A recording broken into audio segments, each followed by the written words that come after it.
Terus kalau kita dilatih Patrick, apakah kita jaminan lolos? Kan enggak juga.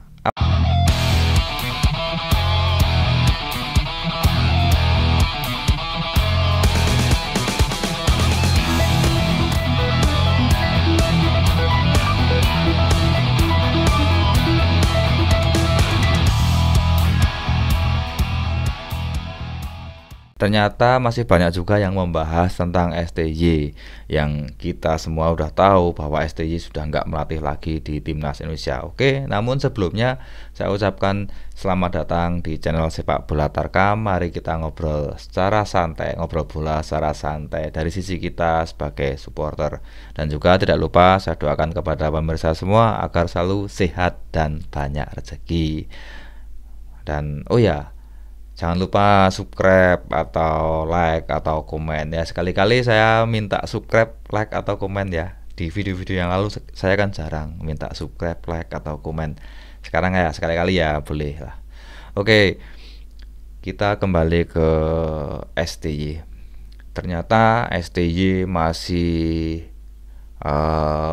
ada apa namanya? Ada magnet bagi mereka-mereka yang selalu ingin membahas STY. Ya kalau dari sisi supporter saya wajar, supporter atau fans STY ya, saya wajar kalau mereka kecewa, mereka melontarkan komentar-komentar mereka melontarkan kekecewaan mereka, kenapa STY tidak dilanjutkan lagi. Saya wajar dan saya memaklumi yang namanya ngefans terus udah nggak ngelatih lagi ya, mau gimana lagi. Dan saya juga memaklumi juga kalau ada yang membuat postingan-postingan memori masa-masa indah bersama STY. Nggak masalah, saya juga wajar. Tapi masalahnya ada yang mengomentari, tetap mengomentari STY dari sisi kekurangannya, dari sisi ketidakcocokannya, masalah strategi STY lah, masalah inilah, masalah itulah. Mbok ya udah, pelatih kita udah ganti ya. Kita bahas yang ke depan aja. Kemarin saya menonton saluran televisi di mana ada beberapa tokoh di sana, ada pengamat sepak bola, ada mantan ketua PSSI juga, dan beberapa pengamat atau ya mungkin Anda tahulah, pengamat sepak bola yang terkenal masih juga membahas masalah kekurangan STY, minusnya STY di mana, strateginya seperti apa. Padahal STY udah nggak ngelatih lagi. Katanya pro pergantian pelatih, tapi kenapa masih dibahas? Oke lah kalau masalah dibahas untuk pembelajaran aja, untuk diambil hikmahnya aja, diambil ya sisi positifnya aja, nggak masalah. Tapi komentar-komentarnya itu seperti tetap mengkritik, memberikan kritikan terus gitu. Dan saya rasa udah nggak layak lagi ya kalau kita membahas STY dari sisi strategi, dari sisi taktikal, dari sisi pemilihan pemain dan macam-macam. Mendingan kita bahas yang kedepannya. Seperti beberapa ada tokoh juga namanya Pak Pang ya, Pangeran Siahaan. Itu saya malah setuju dengan beliau bahwa ini kita sudah ganti pelatih. Kenapa masih bahas STY terus? Kenapa nggak bahas pelatih baru, strateginya seperti apa, terus kira-kira mainnya seperti apa? Kan lebih menarik untuk disimak, lebih menarik untuk dibahas daripada membahas yang kemarin-kemarin. Saya setuju itu. Dan suka nggak suka, seneng nggak seneng, kita sudah punya pelatih baru kok. Mau nggak mau kita ya udah harus menerima itu semua. Jalan satu-satunya kita tetap dukung, kita dukung timnas, udah itu aja.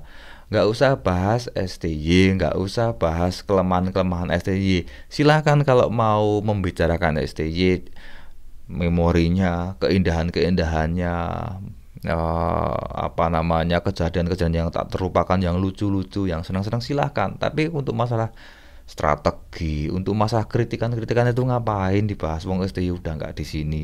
Kecuali kalau STY masih melatih, ya silahkan dikritik ya.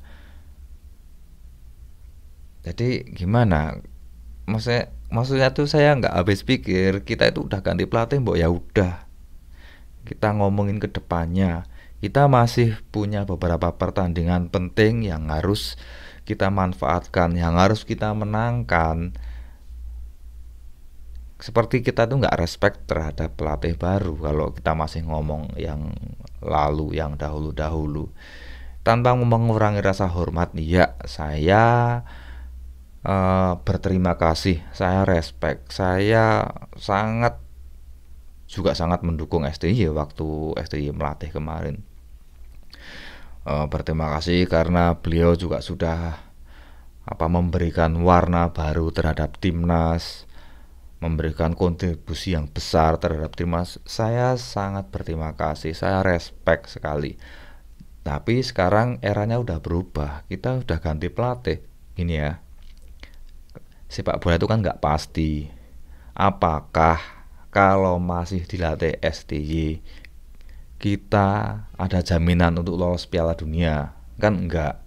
Apakah kalau masih dilatih STY terus kita gagal lolos Piala Dunia? Kan enggak. Terus kalau kita dilatih Patrick, apakah kita jaminan lolos? Kan enggak juga. Apakah jaminan gagal juga? Kan enggak juga, belum tentu juga. Karena lawan-lawan kita nantinya ada Cina, ada Australia, ada Jepang, Bahrain. Mereka juga mengatur strategi, mereka juga mempersiapkan sesuatu. Ada taktik, ada ya macam-macam lah. Mereka berusaha untuk mengalahkan kita juga. Jadi nggak ada istilah kalau pelatih ini wah pasti gagal, pelatih ini pasti lolos, enggak juga. Ya, kita tuh hanya bisa mendukung. Lolos alhamdulillah, nggak lolos ya nggak apa-apa, nggak lolos namanya juga pertandingan, namanya juga sepak bola, nggak apa-apa nggak lolos. Jadi buat pemirsa yang ngefan banget sama STY, yang kecewa banget, nggak perlulah kalian terus menjelek-jelekan pelatih baru, menjelek-jelekan PSSI, nggak perlu. Karena seandainya pelatih STY pun sekali lagi bukan jaminan akan lolos Piala Dunia. Terus bagi yang ngefans sama pelatih baru Patrick, ya nggak perlulah menjelek-jelekan pelatih lama, karena pelatih baru juga nggak ada jaminan lolos juga kan. Sama-sama sebenarnya yang namanya sepak bola, kembali lagi nggak ada jaminan lolos dan nggak ada jaminan tidak lolos. Kita lihat aja nanti. Yang ada hanyalah kita bersatu untuk mendukung timnas, itu aja. Kita dukung agar kita bisa membuat atmosfer sepak bola di Indonesia ini menjadi positif. Nggak ada kubu-kubuan, kubu pelatih ini, kubu pelatih itu, kubu pemain ini, kubu pemain itu, nggak ada kubu-kubuan. Sekarang pelatih sudah baru, yang resmi sudah ditentukan pelatihnya, mau nggak mau kita harus terima dan kita sebaiknya mendukung apa yang akan dilakukan oleh pelatih. Masalah lolos atau enggaknya itu urusan belakangan. Seperti biasanya kan kita juga, ya mungkin Anda tahu lah, pernah melihat timnas kita di masa kegelapan seperti apa, ya tetap mendukung-dukung aja kan, walaupun kadang mangkal juga kalau kalah. Oke ya, saya harap supporter tetap kompak mendukung timnas, siapapun pelatihnya, siapapun ketua federasinya, siapapun pemainnya. Maju terus sepak bola Indonesia, kompak terus supporter Indonesia. Mari kita majukan sepak bola Indonesia sesuai dengan kapasitas kita.